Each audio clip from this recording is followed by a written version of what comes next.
Merhabalar örgü severler, kanalıma hoş geldiniz. Bugün gördüğünüz gibi hoş bir çalışmayla geldim karşınıza. Hırkam 1 yaşa uygun arkadaşlar. Gördüğünüz gibi yumuş yumuş. Şöyle elinize aldığınız zaman böyle elinizde kayıp böyle yumuşacık bir ip çalışması yaptım. Böyle bir farklı bir çalışma yapmak istedim arkadaşlar. Lastik bölümlerine simli ip kullandım. Şu şekilde gayet güzel bir çalışma oldu. Keyifli bir çalışma oldu arkadaşlar. Dediğim gibi tam 1 yaşa uygun arkadaşlar. İpimizin metrajı 100 gramı 245 metre arkadaşlar ve 1,5 ipe yakın bir ip kullandım. Bu arada bu kullandığım ipi tekrar burada hatırlatmak istiyorum arkadaşlar. Bir tık kullandığım ipten kalın olduğu için tercih etmezseniz yine böyle ince simli iplerden de kullanabilirsiniz. Ya da tamamen düz ipte kullanabilirsiniz. Ben bu çalışmayı tamamen sizlere fikir amaçlı çalıştım. Sizler dilediğiniz ipleri kullanabilirsiniz. Tabii ki dilerseniz bu kısmını tamamen bebe ipiyle de kullanabilirsiniz arkadaşlar. Bu arada bir de şunu hatırlatmak istiyorum arkadaşlar. Ben videoya başlarken kafamda sizlere bu kolu dikişsiz anlatmayı düşünerekten önce bedeni bitirdim. Daha sonra dedim ki misina kullanamayan arkadaşlar olabilir. Şöyle göstereyim. Misina kullanamayan arkadaşlarımız olabilir. Bunda zorlanabilir diye ben son dakika dikişli olarak sizlere anlattım. Dikişsiz kullanmak isteyenler, yani misinada sıkıntı yaşamayan arkadaşlarımız bu koltuk altından 3-4 ilmek alarak dönerek dikişsiz, tamamen dikişsiz bir hırka çalışması da yapabilir. Ben bunu videonun başında tekrar hatırlatmak istiyorum. Eğer ki sizler benim gibi dikişli yapacaksanız kol arttırımı bittikten sonra önce kolu bitirin, daha sonra beden çalışmasını yapın arkadaşlar. Dediğim gibi son dakika böyle bir değişiklik yaptım. Herkeste misina olmayabilir, misinayı kullanamayan arkadaşlarımız olabilir diye bu şekilde çalıştım arkadaşlar. Dediğim gibi buraya 1,5 ipe yakın kullandım. Simli ipim de metrajı kısa olduğu için ikinci ipten diğer patımı kullanmak için açtım. Şimdi arkadaşlar ölçülerini videomun sonunda veriyorum. Dilerseniz yapım aşamasına geçelim. Evet arkadaşlar, öncelikle örgüme başlamadan sizlere ipimi tanıtmak istiyorum. İpimin markası Moss Lavita Yarn. Şöyle hemen 100 gramı 245 metre. Kullanacağınız şiş ya da tığ ölçüleri burada veriyor. Renk olarak da 4161, lot 009. İçeriği de arkadaşlar %60'ı polyamid, %40'ı da premium akrilik. Böyle tüylü bir ip ama arkadaşlar rahatsız etmeyecek, bebeklere kaşındırmayacak bir dokusu var. Bunu başka markalarda da biliyorsunuzdur arkadaşlar. Siz çevrenizde hangi marka buluyorsanız o markayı kullanabilirsiniz. Şöyle içinden alabilir miyim diye baktım ama bu ipim de, hemen bu ipimi de tanıtayım arkadaşlar. Simli bir ip. Bu da Hobilo Simi diye bir ip arkadaşlar. %20'si sim, %80'i de pamuklu koton. 50 gram arkadaşlar bu elimdeki ürün. 50 gramı da 90 metreymiş. Bunu da zaten videomun başında da gördüğünüz gibi arkadaşlar, hırkamın lastik bölümlerinde kullanacağım. Yaka kısmında kullanmayacağım. Bir tık bu ipim yumuşak, bu bir tık sert gibi, çocukların boynunu kaşındırabilir, belki rahatsız edebilir. Riski atmamak için yakasını yine kendim yapacağım iple öreceğim. Şimdi bakalım, buradan içeriğinden hemen ip alabilir miyim? Biraz riskli olacak. Ben hemen ayarlayıp geliyorum. Evet arkadaşlar, ipi dağıtma ihtimaline karşı riske atamadım. Üst kısmından aldım. Şimdi arkadaşlar, ben şiş olarak şöyle göstereyim. 4 numara kullanacağım. Toplamda 65 ilmek alacağım arkadaşlar. Şöyle hemen bu şekilde, benim ilmek alışım bu şekilde arkadaşlar. Siz bildiğiniz tekniği kullanabilirsiniz. Bu şekilde toplam 65 ilmek alıp geliyorum arkadaşlar. Evet arkadaşlar, 65 ilmeğimi aldım. Şöyle bir düğüm attım. İlmeklerim açılmasın. Şimdi arkadaşlar, bu kısım benim örgümün arka yüzü olduğu için, şimdi bu şöyle bir şey yapacağım arkadaşlar. Ufak bir püf noktası.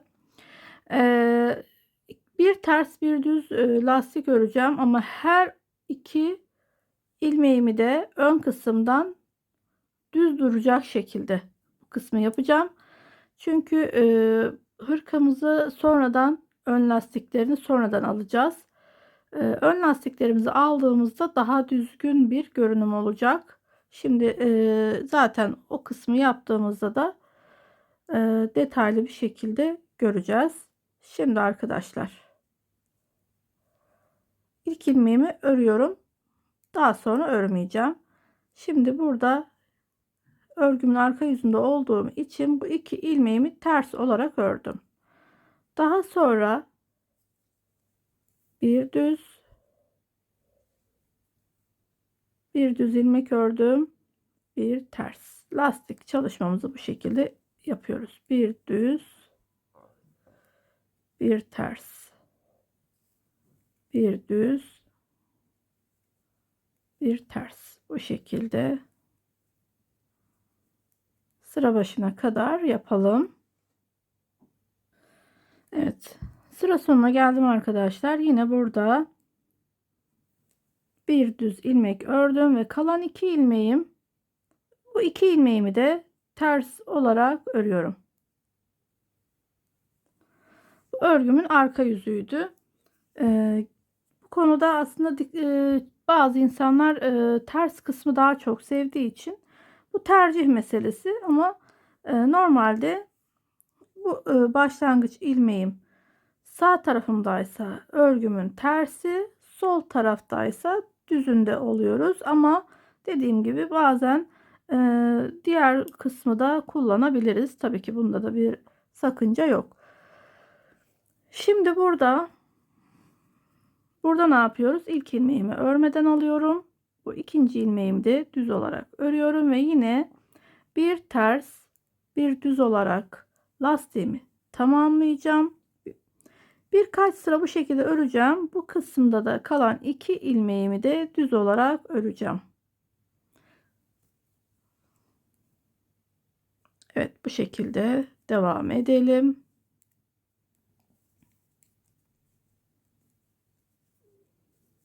Bu sırayı beraber yapalım arkadaşlar. Kalan kısmı da ben hemen tamamlayıp geliyorum. Biraz hızlı örmeye çalışıyorum. Bir düz, bir ters, klasik lastik çalışması.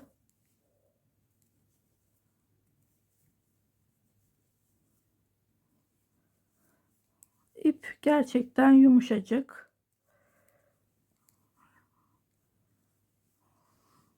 Rahatlıkla bebeklerinize kullanabilirsiniz. Tüylü göründüğü için belki kaşındırıyor olarak düşünebilirsiniz. O tarz ipleri biz örerken bile ne elimizde hissedebiliriz zaten arkadaşlar, ama zaten aldığınız zaman kendiniz de bu ipi e, elinize aldığınızda anlayacaksınız ki rahatsız etmeyecek bir ip.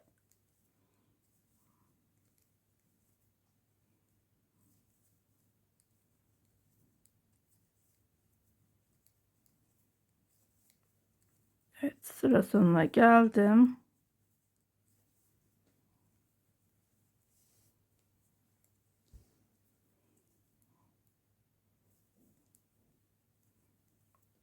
Şimdi bir düz, bir ters ve kalan 2 ilmeğimi de düz olarak örüyorum.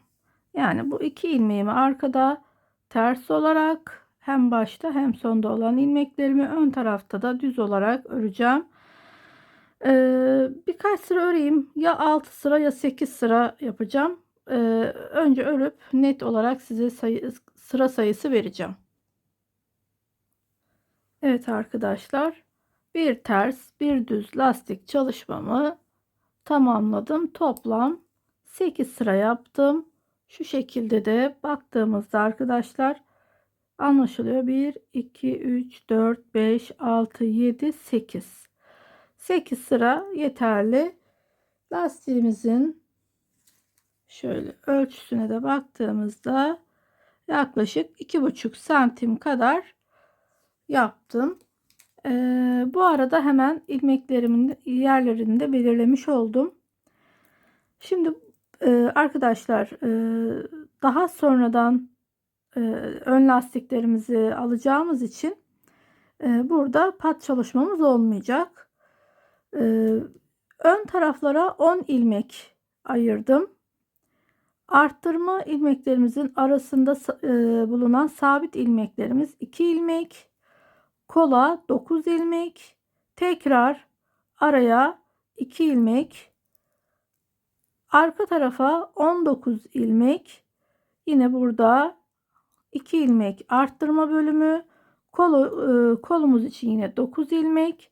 Yine arttırma ilmeğimizin arasındaki 2 ilmek ve yine önde 10 ilmek şeklinde 65 ilmeğimi bu şekilde ayırdım. Şimdi burada nasıl yapacağız? Hemen arttırmamızı da beraber yapalım.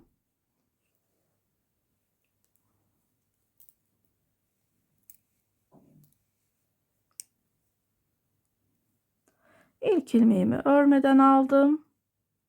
İlmeklerimi düz olarak örüyorum.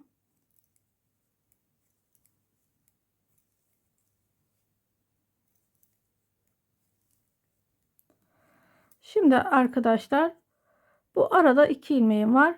Burada gizli arttırma yapacağım. Arttırmamı yaptım. Evet, ayracımı aldım. Bu aradaki ilmeklerimi de yine düz olarak örüyorum. Ayracımı aldım ve tekrar bir gizli arttırma yaptım. Kolda dediğim gibi 9 ilmeğimiz var. 9 ilmeğimi örüyorum.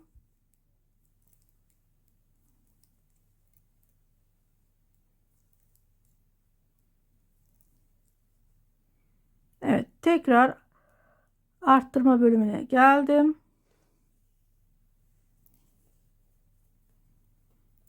Ayracımı aldım ve bu aradaki ilmeklerim sabit olarak 2 ilmek olarak kalacak. Yanlarından bu şekilde arkadaşlar. Yanlarından bu şekilde ilmeklerimizi arttıracağız. Arkada 19 ilmeğimiz bu şekilde düz olarak örüyorum. Bu hırkamda yaka düşürme yapmadım arkadaşlar. Dilerseniz tabii ki yapabilirsiniz. İpim biraz tüylü olduğu için sizlere anlatırken sıkıntı yaşayabiliriz düşüncesiyle yaka düşürme yapmadım. Dilerseniz dediğim gibi kendiniz bu şekilde yaka düşürme de yapabilirsiniz. Ben şimdi burada hemen bir gizli arttırma, aradaki 2 ilmeğimi örüyorum. Tekrar bir arttırma.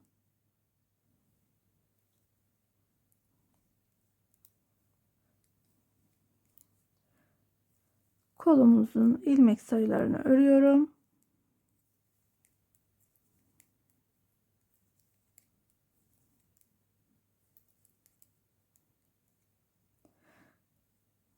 Önce arttırmamızı yapacağız. Evet, ayracımı aldım. 2 ilmeğimi ördüm ve tekrar arttırmamı yaptım. Bu şekilde tamamen ön kısımda düz olarak örüyoruz arkadaşlar. Arka kısımda da herhangi bir işlem yapmıyoruz. Hemen biraz beraber örelim. İlk ilmeğimi örmeden aldım. Arkada bütün ilmeklerimi ters olarak örüyorum. Arttırma ilmeklerim de dahil. Evet, arttırma ilmeğimi örüyorum. Aradaki sabit ilmeklerim de aynı şekilde.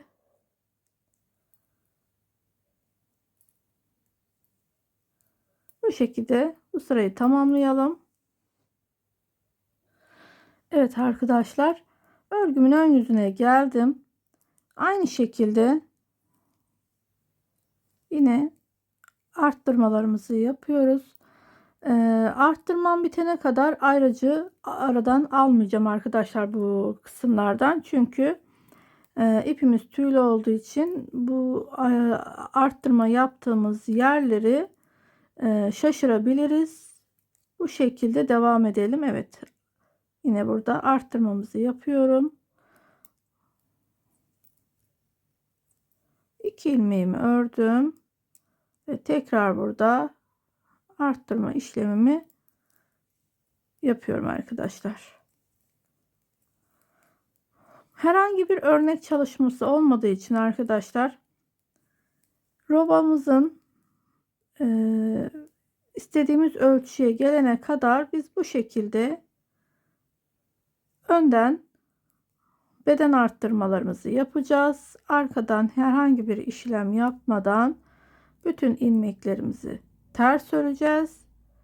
İstediğimiz boyuta geldiğimizde arkadaşlar kol ayrımlarını yapacağız. Ben şimdi bu şekilde devam edeceğim. Bu sırayı da beraber arttırmalarını yapalım.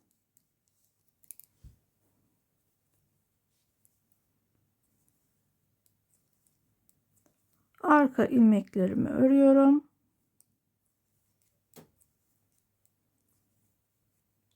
Evet, arttırmamı yaptım. Aradaki sabit ilmeğimi örüyorum ve tekrar arttırma yaptım. Kol ilmeklerimi örüyorum.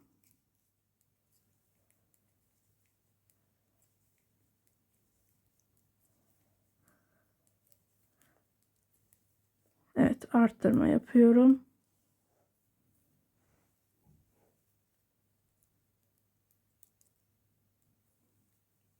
Aradaki ilmekleri ördüm. Tekrar bir arttırma. Bu şekilde arkadaşlar robamın istediğim boyuta geldiğinde kaç sıra yaptığımı sizlerle paylaşacağım. Ben şimdi kameramı durduruyorum. Robamı istediğim ölçüye gelene kadar yapıp geliyorum arkadaşlar. Evet arkadaşlar, robamı tamamladım. İstediğim boya geldi. Toplamda 20 arttırım yaptım arkadaşlar. Öncelikle santim ölçüsünü vermek istiyorum. Şu şekilde baktığımızda 13 santim. Köşe arttırma bölümünden baktığımızda da 15 santim geliyor. Şu şekilde de aynı bakalım. Evet, 15 santim. İstediğim boya geldi. Bu arada önde 10 ilmek vardı. 30 ilmek oldu. Kollarımda 49 ilmek, arkada da 59 ilmeğim oldu. Şimdi toplam olarak saymadım kaç ilmek şişimde olduğunu, ama kollarda 49, arkada 59, her iki önde de 30 ilmek oldu. Şimdi arkadaşlar biraz tüylü bir ip olduğu için sırayı sayarken zorlanabiliriz. Bu şekilde saymak yerine arttırdığımız yeri, yani bu ön kısmı sayarsak kaç ilmek arttırdığımızı zaten bulacağız. Önü biz kaç başladık? 10 ilmek başladık. 1, 2, 3, 4, 5, 6, 7, 8, 9, 10. 10 ilmekten sonrakileri saydığımızda 2, 4, 6, 8, 10, 12, 14, 16, 18, 20. Yani 20 arttırım yapmışız. Toplam 30 ilmek. Şimdi burada ne yapacağım? Şimdi beden birleştirmesini yapacağım. Kolu sonradan öreceğim. Öncelikle beden kısmını yapalım.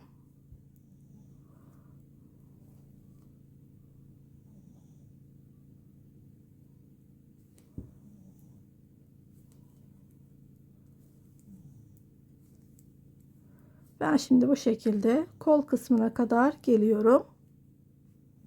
Evet arkadaşlar, kol kısmına kadar geldim. Aparatımı alıyorum burada. Şimdi bu arada 2 ilmek vardı ya arkadaşlar. Bu 2 ilmeğin bir tanesini öne, bir tanesini de arka bedene ekleyeceğim. Şimdi buradaki bir ilmeğimi ördüm. Şimdi bu kolu daha sonra öreceğim için arkadaşlar, dilerseniz ayrı bir aparata alabilirsiniz. Ben şöyle iğne yardımıyla ipe bağlayacağım. Örerken daha kolay örmek için. Buradaki ilmeklerimin hepsini bu şekilde ipe alacağım. Bütün ilmeklerimi aldım arkadaşlar.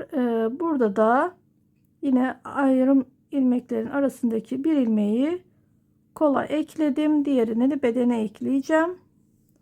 Şu şekilde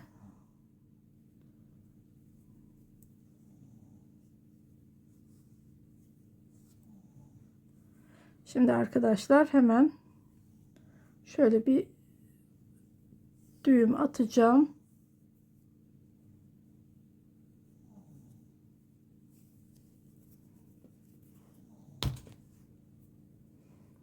Makası yanıma almamışım.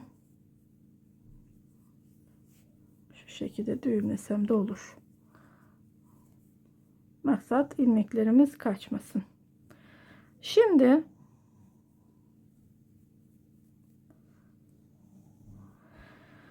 burada arkadaşlar tekrar bir arttırım yapacağım. Koltuk altında arttırım yapmayayım diye. Bu ilmeğimiz vardı ya, yine ben burada bir arttırım daha ekleyeceğim, ama nasıl yapacağım? Bu şekilde bir ilmekten 2 ilmek çıkarmış olacağım arkadaşlar. Dilerseniz aynı yöntemle gizli arttırma şeklinde de arttırma yapabilirsiniz. Şimdi bu ilmeğimi de aynı şekilde yapacağım. Buradaki aparatımı alayım. Bu ilmeğim de yine aynı şekilde bir ilmekten ikinci ilmeğimi de çıkardım. Koltuk altı arttırmam, toplam 2 tane arttırma yapmış oldum. Şimdi bu şekilde diğer kol diğer kol kısmına kadar örelim.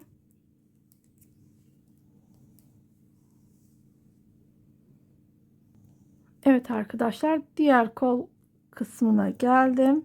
Yine bu aradaki ilmeğin birini bedene ekliyorum ve yine bu kol ilmeklerimi de yine iğne yardımıyla ipe dizeceğim. Dediğim gibi aparata da takabilirsiniz ya da ayrı bir şişe de takabilirsiniz. Ben bunu bu şekilde yaptığımda daha rahat örüyorum arkadaşlar. Elime takılmadan rahat bir şekilde öreceğim. Daha sonra da kolu beraber zaten beraber öreceğiz. Örneğimiz aslında çok model olmadığı için, ayrıntı olmadığı için ben ayrıntılı yerleri sizlere anlatmaya çalışıyorum. Düz olan yerleri ben kamera arkasında tamamlayacağım. Önden düz, arkadan ters, tamamen bu şekilde örüyoruz.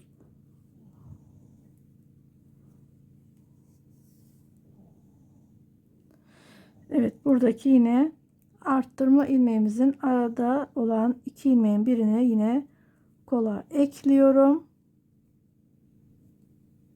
ve bunları bu şekilde ilmeklerim kaçmasın diye böyle düğümledim. Şimdi yine buradaki arttırmamı yapmamıştım. Şimdi buradaki arttırmamı da tekrar yapalım. Bu son ilmeğimden 2 ilmek çıkarıyorum bu şekilde. Tekrar bu son ilmeğimi, bu başlangıç ilmeğim, yani bu bedendeki ilmeğimi de yine bir ilmekten 2 ilmek çıkardım. Bu arada koltuk altında da arttırma oluşturmuş oldum. Şimdi bu şekilde tamamen düz olarak öreceğim.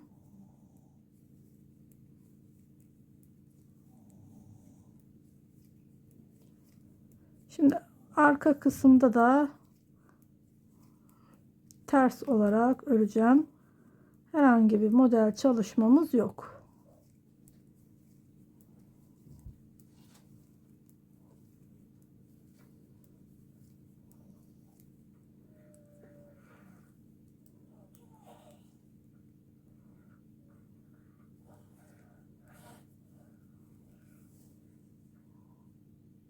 Şimdi arka kısmını da tamamen ters örüyorum. Bu şekilde. Kol kısmındayım arkadaşlar. Şimdi burada örerken ipimizde böyle bir boşluk oluşabiliyor. Dilerseniz, eğer ki beden size dar geliyor, biraz daha arttırma yapayım, bir tane daha arttırma yapayım derseniz, bunu bu şekilde, yani şu şekilde alıp bir arttırma daha yapabilirsiniz. Ama bana göre beden genişliğim bana yeterli. Ben arttırma yapmak istemiyorum. Burada da potluk olsun istemiyorum. Ne yapıyorum? Bu şekilde aldım. Bu ilmeğimle beraber ördüğümde, şimdi tekrar yapacağım.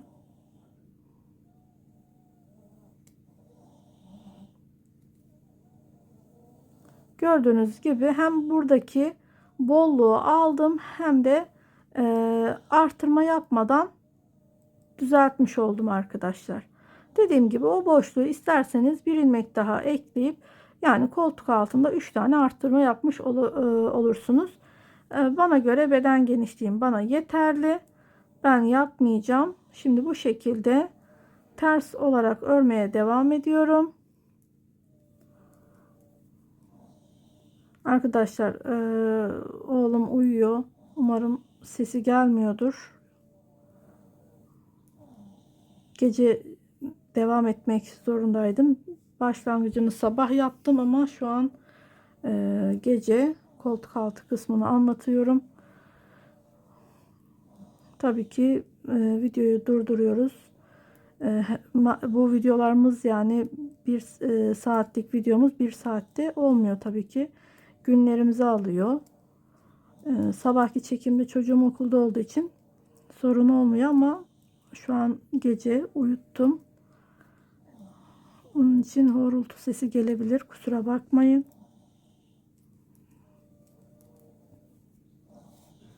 Şimdi ben bu arka kısmı koltuk altına kadar geleyim arkadaşlar. Evet.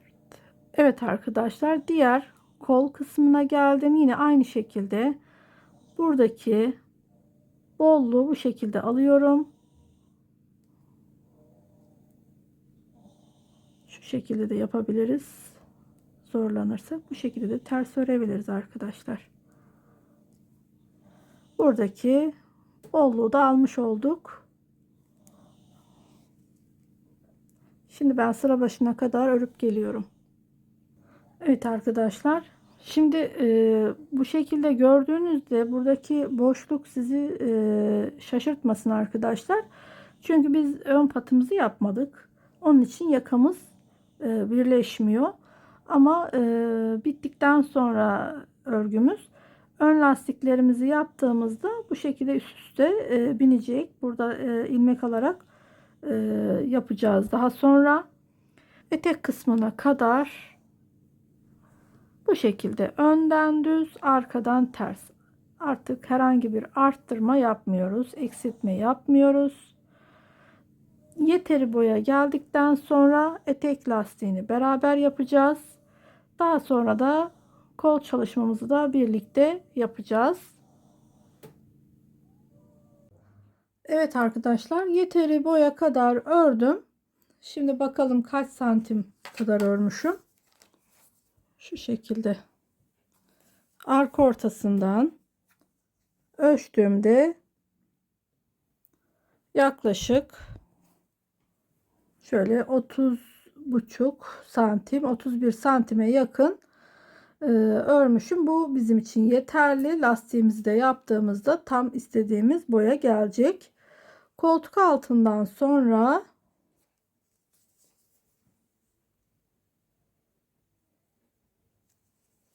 yaklaşık, bu şekilde görünmüyor. Şöyle biraz örgümü yukarı alayım.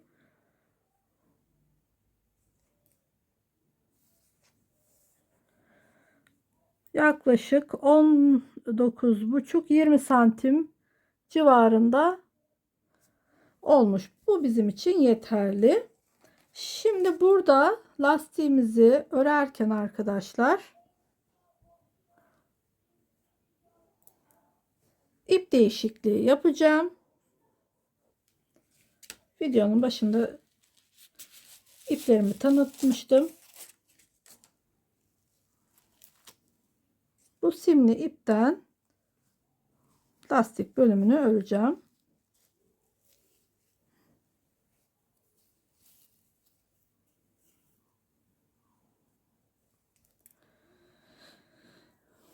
Şimdi arkadaşlar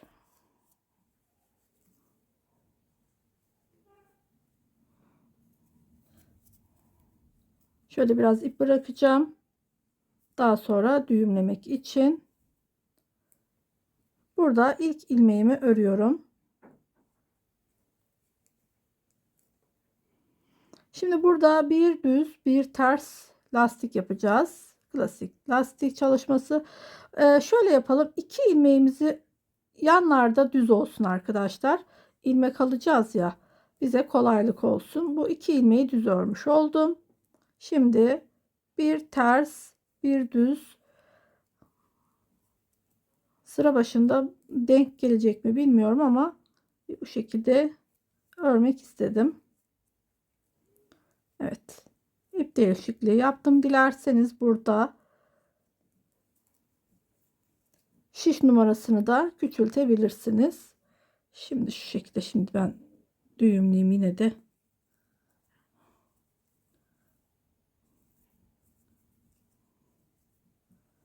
Evet arkadaşlar, bir ters bir düz bu şekilde örelim.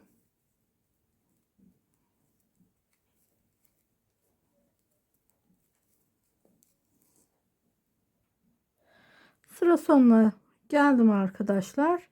Devam ediyorum. Bir düz, bir ters, bir düz, bir ters. İlmeklerim tam geldi arkadaşlar. Burada yine 2 düz olarak ördüm. Burada ilmek aldığımda yine burada tek düz ilmeğim kalmış olacak. Şimdi birkaç sıra bu şekilde arkadaşlar lastiğimizi öreceğiz.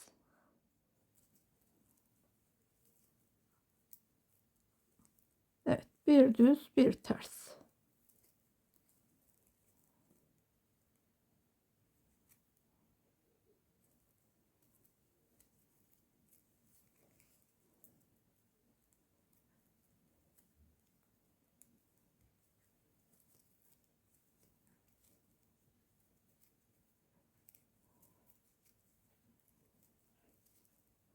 Ben şimdi bu şekilde lastiğimi tamamlayıp geliyorum. Evet arkadaşlar, benim için bu lastik boyu yeterli. Toplamda 10 sıra ördüm. 1 2 3 4 5 6 7 8 9 10. Şimdi burada kesim işlemimizi yapacağız. Sizler dilerseniz daha fazla da örebilirsiniz tabii ki. Şimdi arkadaşlar, burada düz ilmeğimi bu şekilde düz öreceğim ve bu ilmeğimin üstünden bu şekilde geçireceğim. Ters ilmeğimi de ters öreceğim ve ilmeğimin üstünden bu şekilde geçireceğim.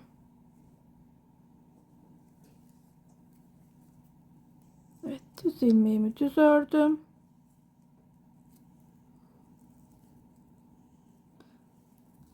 Evet.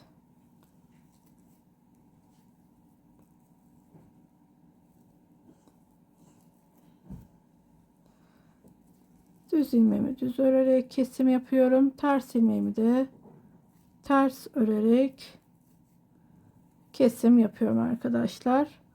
Bu işlemi de bu şekilde tamamlayalım. Evet arkadaşlar, hırkamızın beden kısmını tamamlamış oldum. Şimdi arkadaşlar, tabii ki ipimiz yumuşak. Bu kullandığımız ip biraz daha sert. Biraz da kalın. Dilerseniz eğer çevrenizde daha yumuşak böyle simli ip bulursanız daha güzel olacaktır. Şöyle söyleyeyim. Bir de tabii ki bir tık kalın olduğu için de gördüğünüz gibi düz durdu. Yani bir potluk falan yok gördüğünüz gibi. Ama biraz daha büzgülü dursun istiyorsanız eğer etek kısmının ikişer tane önden 3-4 tane de arka kısımdan ilmeklerden kesinti yapabilirsiniz. Onu da belirtmek istiyorum. Ben neden kolları yapmadan bedeni yaptım? Ben sizlere dikişsiz anlatmak istediğim için, ama sonra düşündüm. Dikişsiz anlatırken belki örgüye yeni başlayan arkadaşlarımız zorlanabilir. Ben neden öyle düşündüm? Dedim tüylü ip dikerken belki zorluk olabilir diye, ama ben dikişli olarak hırkamı anlatacağım, kol kısmını. Dikiş yerinde tığla yapacağım. O zaman zorlanmayacağınızı düşünüyorum. Çünkü herkes misina kullanamıyor. Misinalı şişi kullanamadığı için de dönerken sıkıntı olacaktır. Ben şimdi e, normal şişimi alacağım, ilmeklerimi. Toplamda 51 ilmeğimiz olmuştu. Her iki arttırma ilmeğimizin arasındaki iki ilmeğin birini bedene, birini de kola vermiştik. Şimdi burada ilk ilmeğimi öreceğim. Daha sonraki başlangıç ilmeklerimi örmeyeceğim. Şimdi burada tamamen düz olarak öreceğim.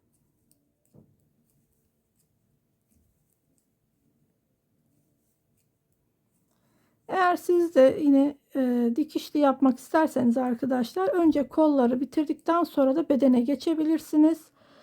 E, Dediğim gibi ben size dikişsiz anlatacaktım ama vazgeçtim. Sıkıntı olmasın diye. Ama yapmak isteyen arkadaşlar da böyle ufak 20 santimlik misina şişi takarak kol kısmını tamamen dönerek tamamlayabilir. Evet arkadaşlar, örgümün arka yüzüne geldim. Burada da tamamen ters öreceğim. Evet, bu şekilde yaptığım için biraz zorlanacağım arkadaşlar. Ben dediğim gibi sizlere dikişsiz anlatacağım diye bu şekilde yaptım. Sizler önce kolu bitirip ondan sonra bedene geçebilirsiniz. Son dakika bir karar değişikliği olduğu için.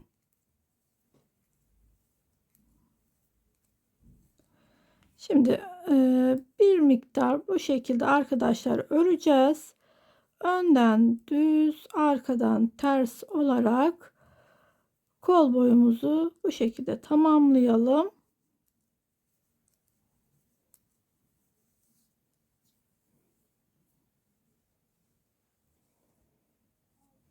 Şu şekilde ikiye bölüp göstereyim arkadaşlar.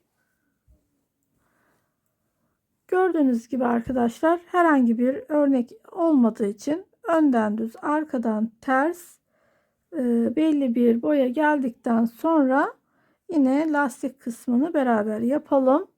Kol uçlarında kesmelerimiz olacak. Onu da birlikte yapalım.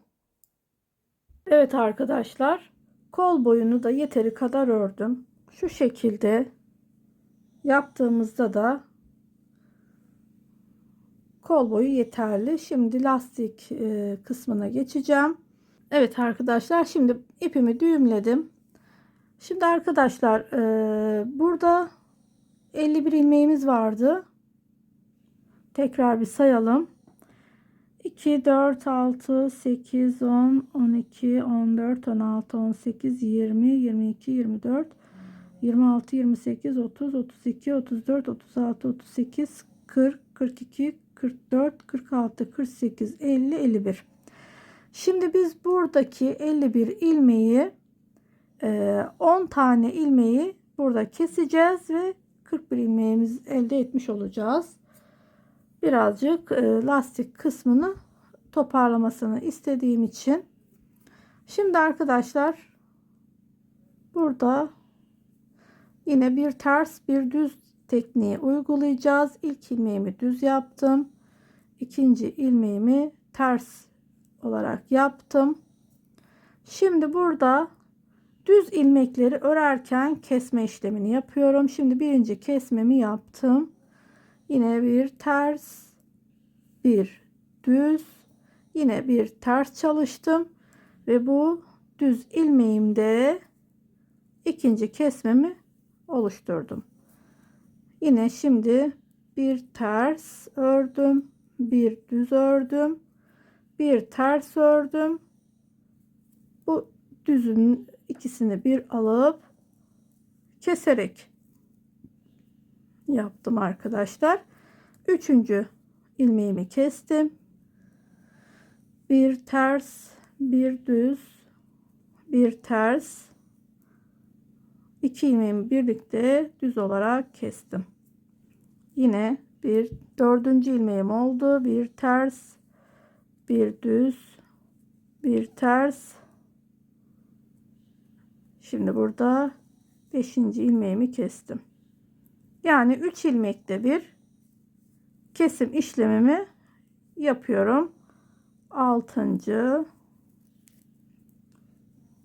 bir ters, bir düz, bir ters. Yedinci ilmeğimi kestim. Bir ters, bir düz, bir ters. Sekizinci ilmeğimi kestim.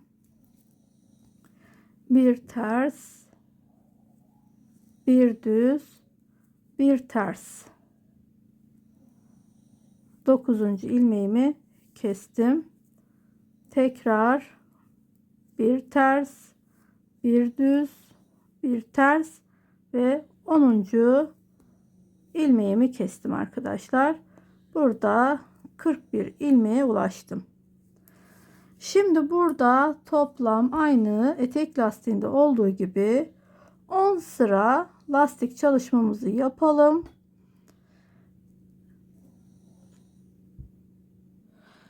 Evet arkadaşlar, lastiğimi tamamladım. Şimdi bu sefer tığla kesim göstereceğim arkadaşlar. Etek kesimini şişle yapmıştım. Bunu da tığla keselim. Hangisi size kolay geliyorsa o şekilde de yapabilirsiniz, devam edebilirsiniz. Şimdi ters ilmeklerimi ters örerek kesiyorum. Düz ilmeklerimi de bu şekilde düz örerek kesiyorum. Ters ördüm, kestim. Düz ördüm, kestim. Bu şekilde.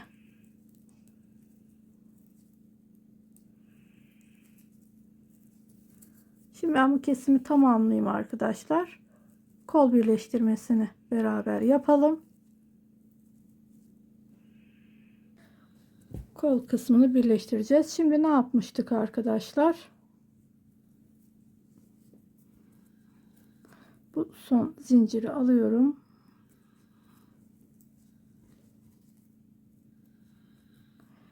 Şimdi öncelikle hemen bu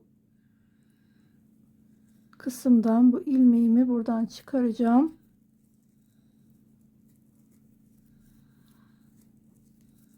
Bu şekilde önce bir zincirle sabitliyorum. Şimdi tığla arkadaşlar bu zincir görünümlü yerlerden karşılıklı olarak ilmeklerden alacağım. Ve kaydırma yöntemi arkadaşlar, sık iğne değil, kaydırma yöntemiyle dikişimizi bu şekilde yapacağız.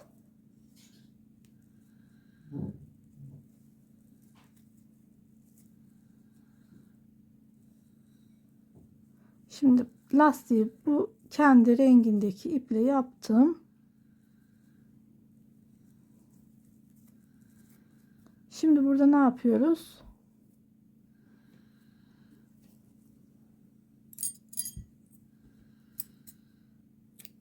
Evet.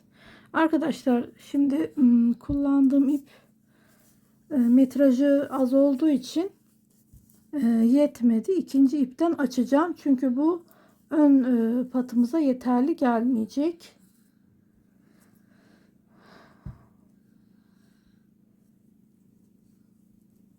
Şimdi buradaki ipime bağlayacağım. Bu ipim açılmasın diye.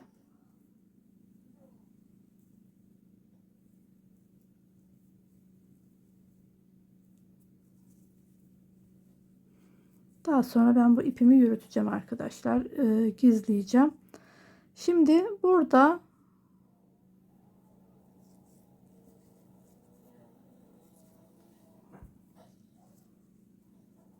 gördüğünüz gibi kendi ipiyle aynı şekilde karşılıklı bir şekilde kaydırma tekniğiyle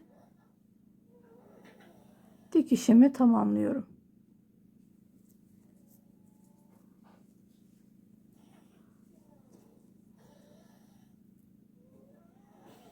Tabii ki bu şekilde değil de iğneyle dikmek isteyen arkadaşlar iğneyle de dikebilir. Ben şimdi bu şekilde koltuk altına kadar yapacağım arkadaşlar. Şimdi tabii ki burada koltuk altını bitirdiğimde şurada bir boşluk olacak. Onu da aynı şekilde şuraya kadar dikeceğim. Yani aynı bu şekilde buraya kadar yapacağım, bitireceğim. Evet arkadaşlar, her iki kolumu da bu şekilde yaptım. Şimdi ben bu ön patın bir tarafını hazırladım. Diğer tarafı da beraber yapacağız. Dediğim gibi bu ipimin metrajı az olduğu için yetmeyecek. İkinci ipi açıyorum. Sizler arkadaşlar metrajı daha uzun bir ip bulursanız daha iyi olur. En azından bir yumaktan. Yani bunun metrajı 90, evet 90 metreymiş, 50 gramı. Demek ki 100 metre olsaydı kurtaracaktı. Yani sizler de ona göre daha farklı bir ip tercih edebilirsiniz. Şimdi arkadaşlar ben şu yine misinalı şişimi alacağım. Şimdi buradan başlayacağım.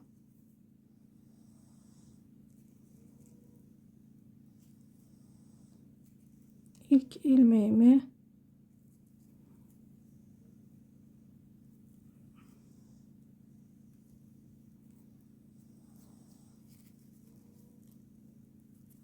şöyle en baştan aldım.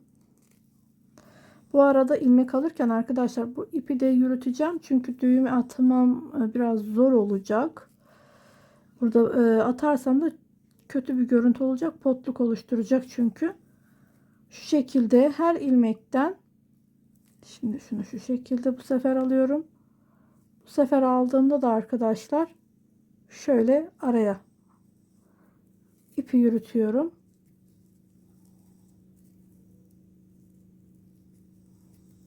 Yine buradan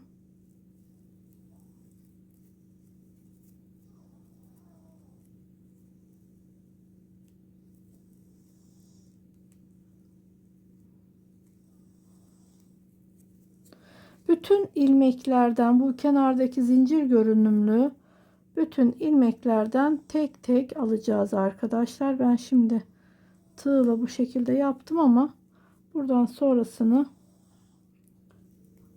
şişle devam edeceğim.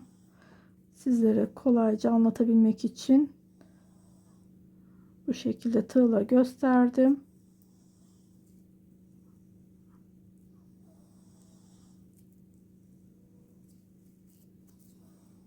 Evet, şimdi burada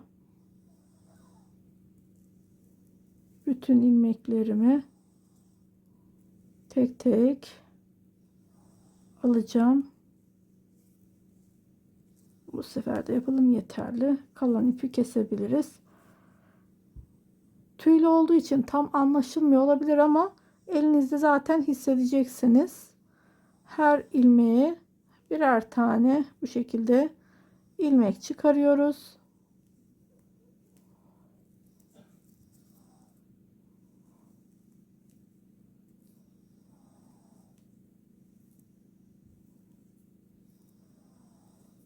Şimdi bu şekilde arkadaşlar buraya kadar yapacağım. Yakın ucuna kadar gelmeyeceğim. Burada çocuğun, bebeğin boynunu, burada bebeğin boynunu rahatsız edebilir diye şurada bırakacağım.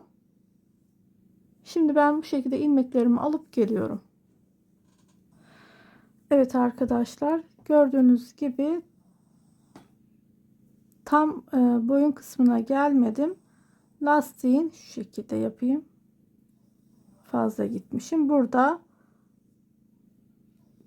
bıraktım. Bu lastik kısmını boş bıraktım. Şimdi burada geri dönüyorum. Bir ters bir düz olarak devam edeceğim. Şişimde toplam 59 ilmeğim oldu. Tabii ki siz sıra olarak fazla ya da eksik örerseniz bu sayı değişecektir.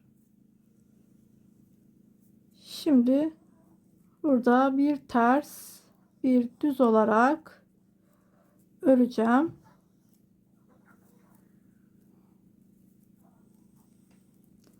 Bu şekilde arkadaşlar ilmek aldığım sırayla beraber toplam 4 sıra. Bu şu an ikinci sıramız. 4 sıra bu şekilde örelim. Evet arkadaşlar, şimdi 4 sıra ördüm. Yani ilmek aldığım sırayla beraber toplam 4 sıra, şu şekilde sayalım. 1 2 3 4. Şimdi bu sırada ilik açacağız. Ben şimdi burada önden hazırladığım için ilik yerlerimi belirledim. Şimdi toplamda 5 tane düğme yerimiz olacak. Şimdi burada 5 ilmeğimizi örelim. 2 3 4 5. Şimdi burada ne yapıyoruz arkadaşlar? 2 tane ilmeğimizi keseceğiz ama kesim işlemini bu şekilde yapacağım. Birbirinin içinden geçirerek. Şimdi bu ilmeğimi bir üstünden geçirdim. Şimdi bu ilmeği de aynı şekilde yine birbirinin içinden alacağım bu şekilde ve kesim işlemimi tamamlamış oldum. Hemen burada düğme yerimi hemen kestiğim ilmeğin yerine tekrar 2 tane ilmek alıyorum. Bu şekilde. Hemen bu ilmeğimi de başlıyorum yine. Ters 1 2 3 4 5 6 7 8 9 10. Şimdi burada da hemen bakalım. Aynen. Şimdi burada biz ne yaptık? 1 2 3 4 5 ilmekten sonra kesimimizi yaptık. Tekrar arada 1 2 3 4 5 tane düz, yani aradaki ters ilmeklerle 10 tane ilmeğimiz var. Her düğme yeri aralığında. Şimdi biz düğme yerimizi bakalım tekrar 2 4 6 8 10. Şimdi burada tekrar kesim yapacağız. Yine ilmeklerimi birbirinin içinden alarak kesimi yapacağım. Bu şekilde. Tekrar bir tane daha 2 ilmeğimi bu şekilde birbirinin içinden alarak kesimi oluşturdum. Evet, şimdi burada benim düğmem biraz büyük olduğu için 2, ama sizler eğer ki daha küçük düğme kullanacaksanız bir ilmek kesmeniz yeterli gelecektir. Şimdi burada tekrar bu şekilde evet, bu şekilde yine 2 tane ilmeğimi şişime aldım, sayımı tamamladım. Yine bir ters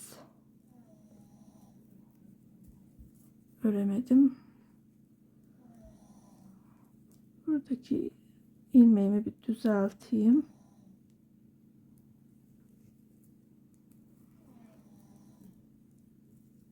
Evet, bir ters bir düz olarak 2 3 4 5 6 7 8 9 10.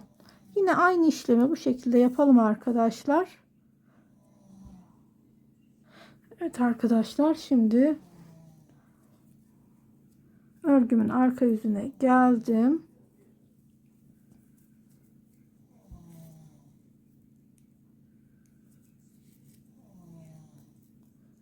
Şimdi 1 2 3 4. Evet arkadaşlar, şimdi burada arttırdığım ilmeklerimi öreceğim. Evet, bir ters bir düz olarak devam edeceğim. Tekrar düz, ters, aynı şekilde hiçbir işlemimiz yok. Arttırdığımız ilmeği de aynı sırasına göre gördüğünüz gibi bu şekilde olacak arkadaşlar. Şimdi bu sıradan sonra bir sıra daha git gel yaptıktan sonra kesim işlemimizi yapacağız. Toplamda 8 sıra olması gerekiyor. Şimdi şurada da göstereyim. İlmek aldığımız sırayla beraber 1 2 3 4 5 6 7 8. Burada aynı şekilde toplam 8 sıra örmüş olmamız gerekiyor. Ben şimdi sıramı tamamlayacağım. Evet arkadaşlar, şimdi burada kesim işlemini yapacağım. Yine aynı şekilde tığla yapacağım. Kolda, etekte nasıl yaptıysak aynısını burada da uygulayacağım. Ters ilmeğimi ters öreceğim. Düz ilmeğimi düz örüp kesim işlemini yapacağım arkadaşlar. Bu şekilde. Eğer size bu kısım az geldiyse bir sıra daha örebilirsiniz. Benim için yeterli. Tabii ki iplik yani ipimizin kalınlığı da bunu değiştirebilir. Daha ince bir ip kullanıyorsanız yani bir sıra daha örebilirsiniz. Şimdi ben bunu bu şekilde tamamlayacağım arkadaşlar. Düğmelerimi de dikip yeleğimi bitmiş haliyle karşınıza geleceğim. Evet arkadaşlar, gördüğünüz gibi hırkamı tamamladım. Düğmelerini de diktim. Oldukça hoş, güzel bir çalışma oldu. Tabii ki daha farklı ip kullanabilirsiniz. Ben sizlere fikir amaçlı bu şekilde çalıştım. Sizler daha farklı iplerde kullanabilirsiniz. Tamamen sade bir renk isteyebilirsiniz. Yine benim yaptığım gibi simli de yapabilirsiniz. Ya da tamamen aynı kendi ipiyle de örebilirsiniz. Bu tamamen sizin tercihinize kalmış. Ben şimdi hemen sizlere ölçü de vermek istiyorum arkadaşlar. Düğme yerimizi de hemen şöyle göstereyim arkadaşlar.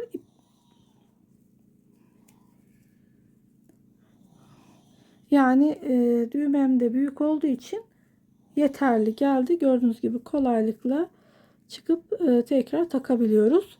Ama daha ufak düğme kullanacaksanız arkadaşlar, dediğim gibi bir kesim yeterli.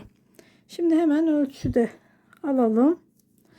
Şurayı da göstermek istiyorum arkadaşlar. Burada gördüğünüz gibi tam yakadan başlamadım. Burada çocuğu rahatsız etmesin.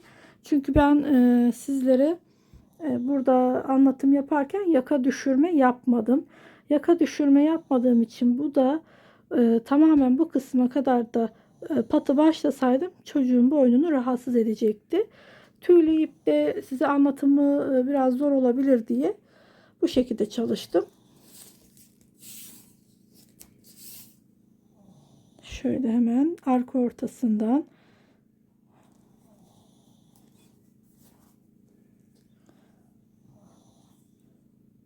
evet, gördüğünüz gibi 35 santim boyu.